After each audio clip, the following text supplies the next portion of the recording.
Jace sat on a hard bench at Zell 7 Transit Station, one of the busiest and noisiest ports in this part of the galaxy. Cargo ships came and went. Voices in dozens of alien languages filled the air. Neon signs blinked, selling everything from Starship upgrades to fried synthetic noodles. He sipped his warm, bitter coffee and sighed. His next cargo job wasn't ready yet. The loading crew was delayed again. Nothing unusual, but something was. Out of the corner of his eye, he saw two small figures, standing near a broken ticket booth. Both wore long, dusty cloaks. Their heads were slightly lowered, faces hidden. The taller one whispered something to the other. Then they looked around nervously. Jace tried not to stare. He had seen refugees before. This galaxy had too many. Wars, too many broken homes. But something about these two felt... different. The taller one, maybe a teenager, walked toward him slowly. She stopped just a few steps away. "Excuse me, human," she said in broken English. Her voice was soft, almost shaking. We don't have money for the tickets," Jace raised an eyebrow. He looked around. No security bots were close. But that could change fast. Before he could speak, the girl continued, "But we will compensate you." The smaller one behind her nodded quickly, still hiding under her hood. "Compensate me?" Jace asked. "With what?" Taller girl opened her cloak slightly and showed a small, glowing crystal tied around her neck with a frayed silver thread. It pulsed faintly, like a heartbeat. Jace leaned forward, curious. "You're carrying that openly?" he whispered. That looks ancient." She quickly covered it again. "Please, just help us get through. One-way ticket. Only." To next station, Jace looked at the crowd. Security drone floated by slowly, scanning passengers. If he ignored them, the girls would be noticed soon. And in a place like Zell 7, unregistered minors without guardian codes could be collected and never seen again. He sighed. "I'm not a hero," he muttered. But he stood up. "All right, you're with me. Follow close. Say nothing." Right. Taller girl's eyes widened. The smaller one grabbed her hand tightly. Jace moved toward the crew check-in gate. The scanner blinked blue as he scanned his ID chip. "Two assistants," he said to the guard. "Dockside maintenance." The guard glanced lazily at the two hooded girls, then waved them through. Jace didn't look back. He kept walking. Heart pounding a little faster. Once inside the loading bay, he guided them to his small cargo ship, the Rust Sparrow. It wasn't pretty, but it flew. The moment the hatch closed behind them, the girls dropped to their knees. "Thank you," the taller one said. "We will not forget this." "You better not," Jace said, trying to sound tough. "You two just made me break station law." He looked at them closely for the first time. Their skin was pale with a soft shimmer, like silver dust. Their ears were pointed, eyes large and glowing faint blue in the dim light. Not common species, not workers. Definitely not safe. "Names?" Jace asked. The older one answered, "I am Sarai. This is my sister, Leary. How old are you two?" "AM 17 cycles. Leary is 9. Jace ran a hand through his hair. "All right, Sarai and Leary, you've got one jump to the next station. After that, you're on your own." Sarai nodded. "That is enough. You have done more than anyone." Before Jace could ask anything more, the ship's come beeped. "Captain." "Jace, prepare for random inspection." He froze. Random inspections didn't happen by accident. He looked at the girls. Their faces were pale now. Sarai held Leary tightly. The little one was trembling. "Who's after you?" Jace asked quietly. Sarai didn't answer, but Leary whispered one word. "Collectors." Jace's heart dropped. He knew what that meant. Collectors weren't just slavers. They were powerful, rich, and protected. If they wanted someone or something, they always got it. He had just picked up the wrong passengers. Or maybe they were the right ones. But one thing was clear now. There was no turning back. The warning lights in the cargo bay blinked red. Random inspection in T-90 seconds. Jace cursed under his breath. His ship, the Rust Sparrow, had barely started its warm-up cycle. Now, It would be locked in place, its doors sealed, and scanners crawling through every panel. He looked at the two alien girls, Sci-Fi and Leary, who stood frozen like statues. I need you to hide. right now. Sarai's eyes were calm, but Leary was panicking. She looked like she might cry or scream. Jace acted fast. He opened a maintenance hatch near the ship's rear. It led to a narrow service vent, just big enough to crawl through. In there, stay silent. Don't move. Don't breathe loud.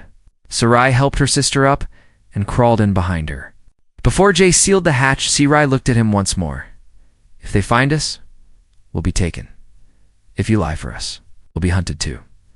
Jace smirked. I've lied before. Just don't sneeze in there. The hatch shut.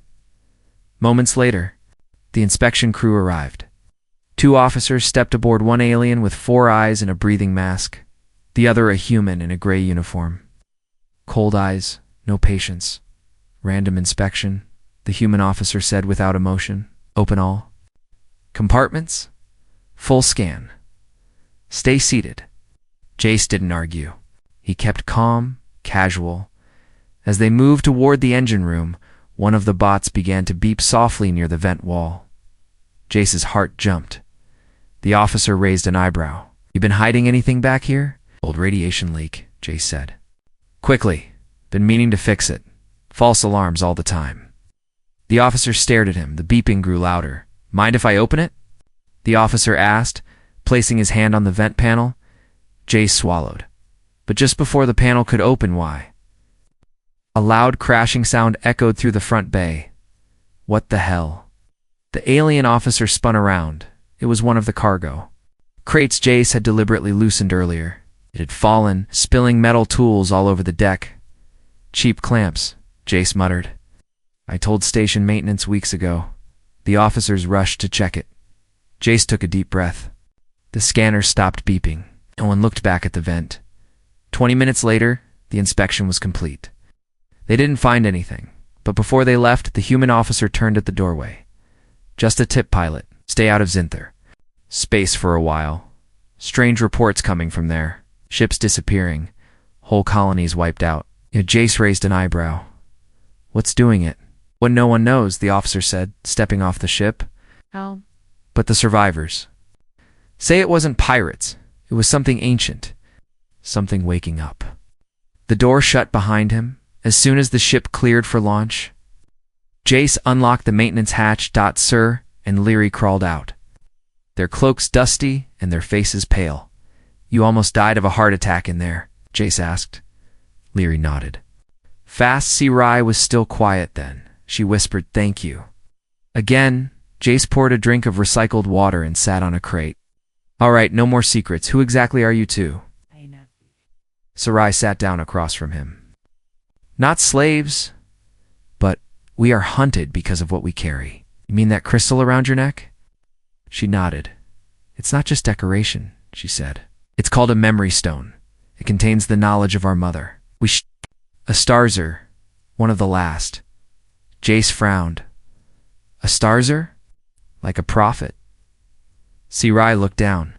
She saw something about Earth, about humans. Now Jace was really confused. What could she possibly see about Earth? Said, the last hope would be human. There was silence. Then a soft knock, not from the door. From inside the ship walls, Jace stood up slowly. Leary was pointing. There's someone else in here, she whispered. Jay reached for his emergency blaster. He walked toward the sound. Another knock, then a whisper. A word not from any language he knew, but Sarai's face turned white. She whispered, they found us. The whisper came again soft, breathy, echoing through the walls like a ghost. Jace held his blaster tight as he crept toward the sound. Sarai and Leary followed close, silent as shadows. He pressed his ear to the wall near the cargo hold. Nothing, then dash knock. Knock. Knock. 3 slow taps. Rhythmic, deliberate. Leary flinched and clung to Sarai's arm. Her eyes were wide with fear. Sarai whispered something in her native tongue, something that made Leary cover her ears. What are they saying? Jace asked in a low voice. Sci-Fi looked at him, her face pale. It's not someone. It's something. A tracking drone. Speaks in pulses. It marks the walls. Listens for blood. Jace blinked. It listens for what? She pointed to her. Skin? We're born with echoes in our veins. Our kind. Our blood hums at a different tone. That thing can find us. Even inside metal. Jace didn't like that. Not one bit. Suddenly the whisper came again right beside his ear. He spun and fired his blaster without thinking. The bolt hit the wall and sparked, revealing a black, spider-like drone. It hissed, glowed red, and scuttled into the vent. No, Sci-Fi shouted. Now it will send the signal. Jace cursed and ran to the control panel. He slammed the override to lock the ship down. Too late, Sci-Fi said, gripping Leary tighter. They know we're here. After sealing every hatch, Jace finally turned to face them. Enough, he said. You said you weren't slaves. Then what are you? Sci-Fi hesitated. Then slowly, she pulled off the top of her cloak and turned. Around, Jace's breath caught.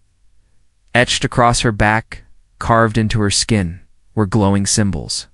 They weren't tattoos, they looked alive, moving softly like starlight on water. I was born marked, Sci-Fi said. This was Leary.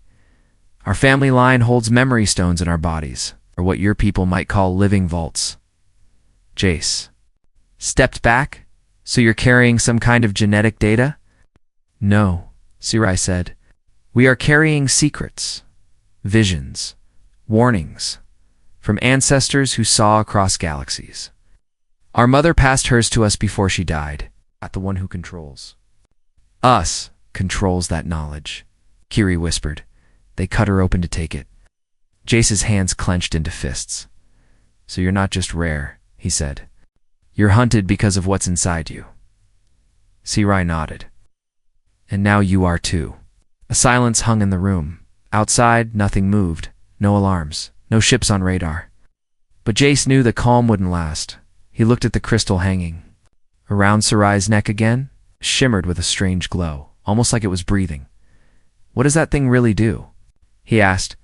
It's not a weapon, Sci-Fi said. It's a key. A key to what?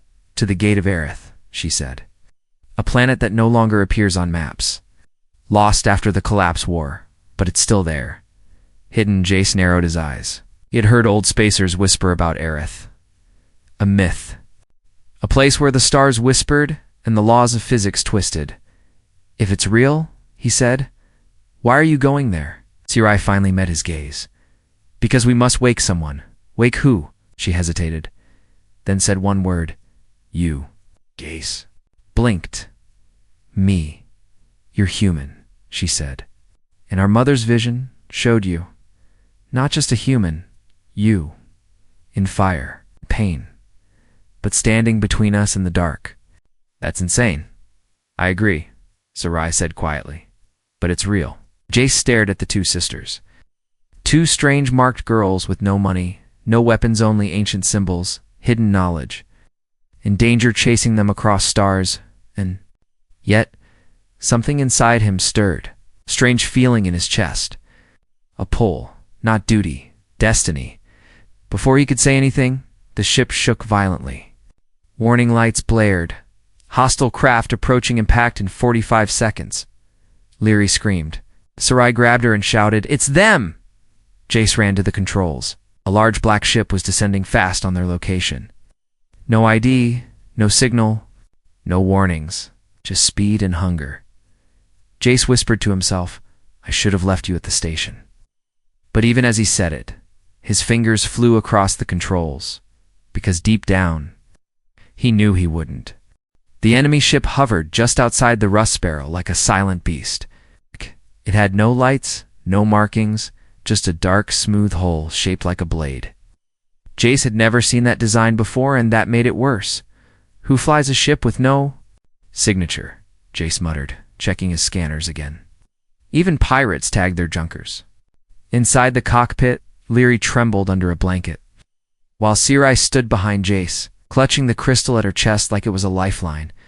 It's a collector ship, Sci-Fi whispered. We don't have long. The ship's AI crackled. Incoming. Transmission it translated. Decoding. ... failed. Jace frowned. Why would a collector jam their own language? Sarai's voice was flat. Because they aren't sending words. They're sending a command. A pulse echoed through the rust sparrow, a low-frequency hum that made Jace's skin crawl. The ship's lights flickered. Panels sparked. What is it doing? Jace barked. It's trying to shut down your systems, Sirai said. It's a signal that controls technology and minds. Jace grabbed his toolkit, yanked open a panel, and began pulling wires. Not today, freaks. But even as he worked, the hum grew louder. Leary screamed and covered her ears. Sirai fell to her knees, eyes wide and glowing. Then she spoke not in English, but in a deep layered voice that didn't sound like her own. Jace Marlowe, you are at the crossroads. Accept the bond or be erased with us. Jace turned, heart racing. What did you just say? Sarai blinked. The glow in her eyes faded. She shook her head like waking from a dream. That wasn't me. The crystal. She wore began to shine brighter. She reached up, untied it from her neck, and held it out to Jace.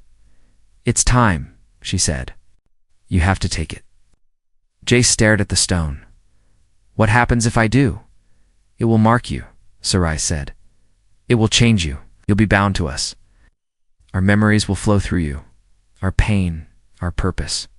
He hesitated. What? If I don't? The collectors will break through this hole, she said, and they'll take us. Then they'll take you too, and turn you into something you're not. Leary whimpered, clutching Sarai's side. Jace looked at the glowing shard. He didn't want this. He was just a cargo. Pilot, he didn't want to be anyone's chosen anything, but he also didn't want to leave two terrified girls to monsters. So, he did something reckless. He reached out and touched the stone. The moment his fingers closed around it, the crystal flared, then shattered into a cloud of glowing dust. The dust didn't fall. It flew into his chest. Jace gasped, stumbled back, and fell against the control panel. Symbols burned across his arms like firebrands. It's not pain, something deeper. Like memories being carved into his blood. He saw flashes, visions of a planet torn in two, of silver towers rising, of Sirai's mother screaming in chains. He saw a temple, ... a locked gate, and a dark figure waiting behind it. Then it stopped. Lights of the ship flickered back on. The hum was gone. Jaya slowly stood, panting. His veins pulsed with blue light for a second, then returned to normal. What? What just happened to me? He asked. Sirai stood. You've been claimed, she said. You're now a keeper of our line. Leary crawled toward him and touched his hand. You're glowing human, she whispered. Jace chuckled weakly. Yeah, I feel like I swallowed a star. Outside, the dark ship began to retreat. Why are they leaving? Chase asked. Cerise's voice trembled. Because they can't touch us now. Not without breaking ancient law. Jace raised an eyebrow. You mean I'm protected? Sirai gave a slow, uncertain nod. For now, you carry the bond. That means they'll think twice. He stared at Hurt. You could have done this yourself, he said. Why me? Sirai hesitated. Then she whispered, because the stone wouldn't open for us. Only for you. The ship's AI spoke again. New coordinates received. Destination, Aerith Prime. Confirm course, Jace? Blinked. I didn't set that. Sirai smiled faintly. The crystal did. Jace sat back in the pilot seat. The controls were glowing under his hands, responding to his touch in a new way. I just wanted a quiet cargo run, he muttered. Jace sighed. I placed a hand on his shoulder. And now you're carrying the fate of a dead bloodline. He looked at her, then at Leary, and he realized there was no going back. Not anymore. The stars outside blurred as the rust sparrow shot into hyperspace. Jace kept his hands on the glowing controls, even though the ship no longer needed him to fly. It was almost like it was guiding itself now toward a place he didn't fully understand. Behind him, Sarai sat quietly, watching the blinking lights with tired eyes. Leary was curled in a blanket, finally asleep. Her little hand still clutched Jace's sleeve. Jace's veins had stopped glowing, but he could still feel something inside him. A hum, a pull, like a second heartbeat beneath his own. How long before they follow us? He asked. Sci-Fi didn't look up. They're already chasing. They don't need to find us yet. Jace frowned. What does that mean? Sci-Fi finally met his gaze. They marked you the moment you touched the shard. You're not invisible. Any more? You're important now. Jace leaned back, frustrated. Great, so I went from delivery man to galactic target. He stood and walked to the ship's diagnostic panel. The screen showed anomaly alerts, dozens of them. What is this? He muttered. Sci-Fi stood beside him. The ship is changing. It's bonding with you, she said. Crystal didn't just mark you. It activated ancient tech hidden in your ship's systems. This vessel wasn't just junk, was it? Jace thought back. The Rust Sparrow was a hand-me-down traded across dozens of junk dealers. It had quirk stores that locked for no reason, controls that responded before being touched. He always thought it was just old code. Now it seemed the ship had been waiting. Suddenly the lights dimmed. An alarm flashed. Proximity breach. Tracking beacon activated. A high-pitched sound wind through the air, and the back of Jace's neck burned. Sci-Fi's eyes widened. They placed a seed tracer inside you. Jace grabbed his neck. What? When? Back at the station, she said. When that drone crawled into the vent. It didn't just scan the ship, it tagged you. Jace staggered, feeling the heat rise behind his eyes. Leary woke up, crying softly. We need to cut it out, Sci-Fi said. Jack looked at her. What?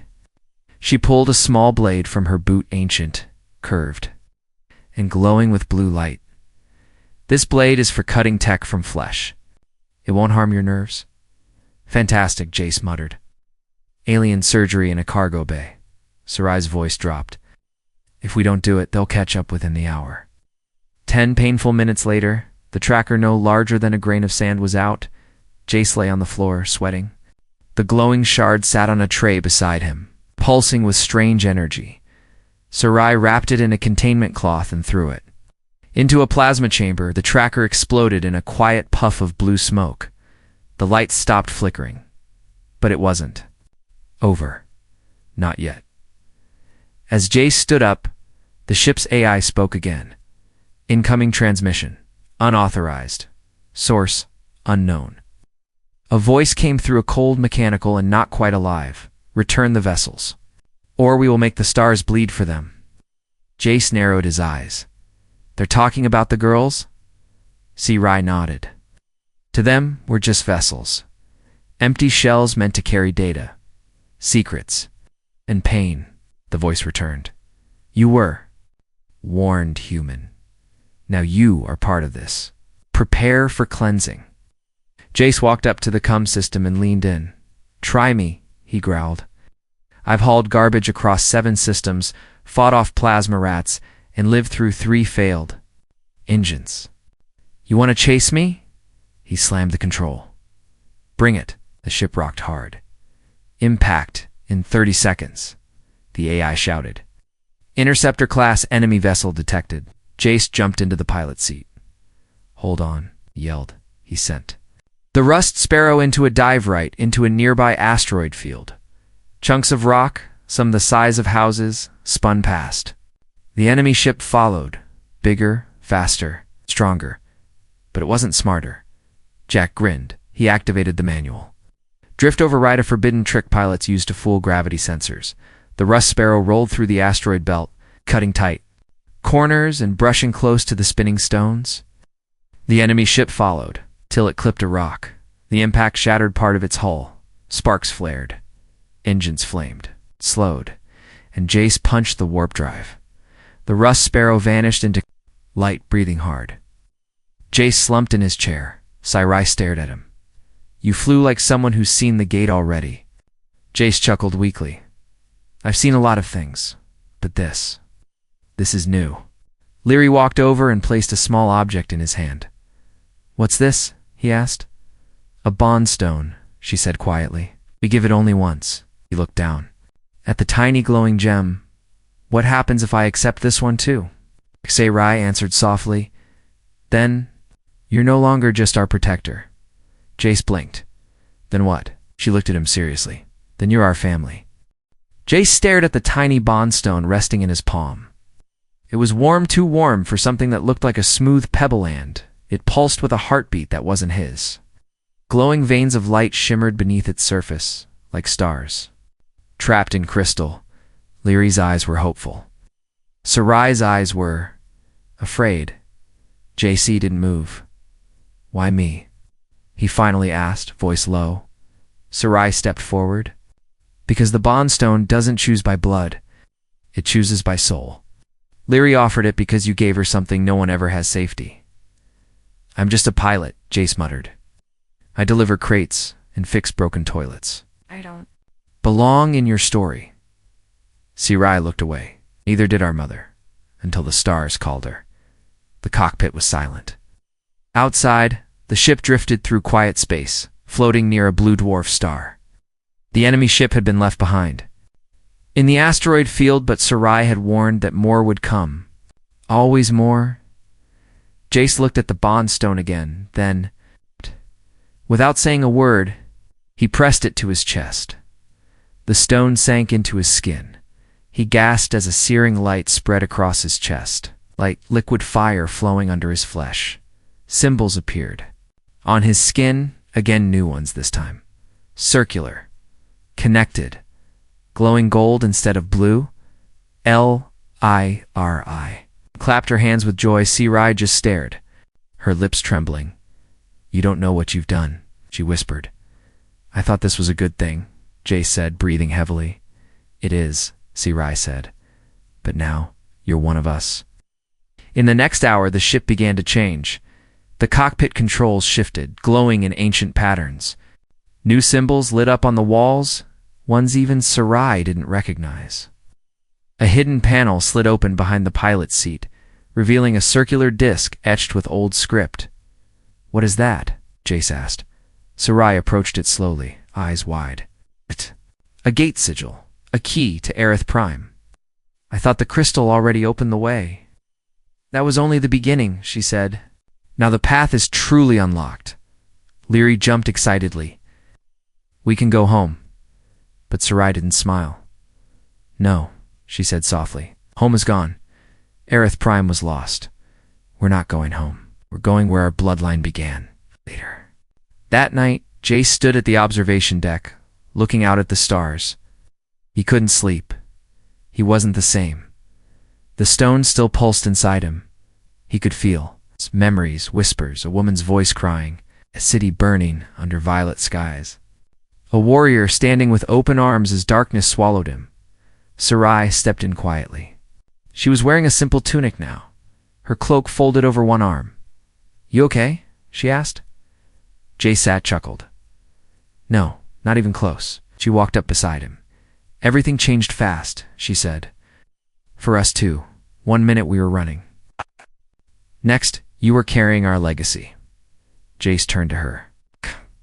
Why did your kind bind memories in people? Why not just keep books? Data crystals? Archives? Sarai looked at the stars. Because we don't trust machines with souls. They forget. They rewrite. But blood. Blood remembers pain. And love. And fear. Jace nodded slowly. I think I understand. She turned to him. There's something else, she said. Something I didn't want to say before. Jace raised an eyebrow. That sounds promising. She took a deep breath. The bond stone isn't just a sign of protection. In our culture, when it's accepted from someone younger, it's a request. Jace narrowed his eyes. A request for what? Sarai looked at him with a strange softness. To become part of our line. Spiritually, legally, Leary offered it. To you, as a way to make you our guardian, our elder, not a servant, not a hero, something deeper, like family, Jace whispered. She nodded, like a father. Jace blinked. He looked back toward the stars, of all the things he had expected this journey to bring. That was not on the list. But somehow, It didn't feel wrong. It felt right. I'm not perfect, he said quietly. I don't know how to raise anyone. I can barely raise myself. Sci-Fi smiled gently. You're already doing it. Leary hasn't slept peacefully in years. She does now. Jace didn't reply. He just stood there, feeling the strange warmth of the bondstone inside his chest, and the even stranger feeling in his heart. The moment the rust sparrow dropped out of hyperspace, the stars changed. They no longer twinkled cold and distant.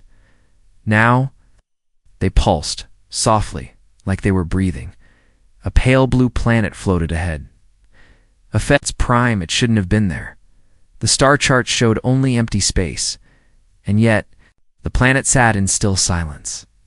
Surrounded by a glowing ring of broken satellites and shattered moons, a graveyard in orbit, Jace stared through the cockpit window.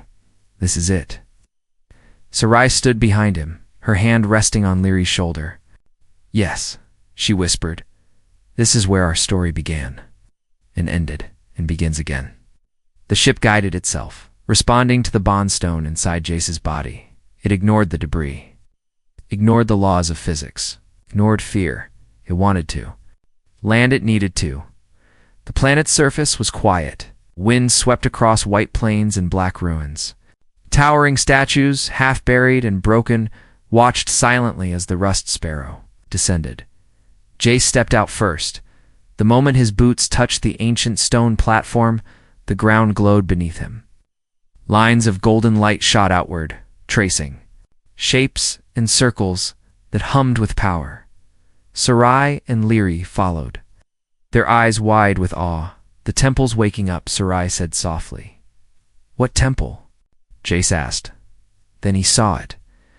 A giant stone gate rose from the ground, circular. Over 20 meters tall, covered in symbols identical to the ones that burned in his skin. At its center, small hand-shaped indentation, Jace knew, without a word. He stepped forward and placed his palm on it. The gate pulsed and opened. Behind the gate was a chamber made of light and air. Floating orbs danced in the air. Images played around them, memories. Not from machines, but from people. Jace saw Sarai's mother, younger, laughing, holding 2 babies. He saw her vision, the same one pass through the crystal. A galaxy in flames. A voice calling out for help, and a human hand reaching into the fire. Jack stepped back, overwhelmed. This is too big, he said. I didn't sign up to carry a prophecy. Sarai took his hand.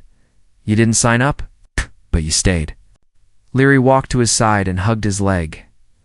You carried us when no one else would, she whispered. Now we carry you. The chamber pulsed once more. One of the orbs floated down and entered Jace's chest. But this time there was no pain, only peace. His heartbeat matched the planet's pulse. The bondstone had finished its work. He was one of them now, not just by promise. Not just by blood, but by choice. Outside, the sky began to shift. A wave of energy rippled from the gate, crossed the galaxy, hidden machines stirred. Old codes were unlocked. Doors long sealed began to crack open. The collectors watching from their distant ships saw the signal, and they hesitated. The human had bonded fully. To attack now would be to declare war against the legacy of Aerith itself, and against something even older, the stars that remember that evening. As the twin moons rose over the ruins, Jace sat beside a small fire with Sarai and Leary. They had set up camp on the temple steps. Leary curled up beside him, fast asleep. Sarai passed him a small cup of warm, sweet liquid from a native root. So, Jace said, sipping, Is this the part where I become some chosen warrior and save the galaxy? Sarai chuckled. No, this is the part where you rest, because tomorrow you begin helping us rebuild it. He smiled. And what about compensation? She tilted her head. You were promised it, weren't you?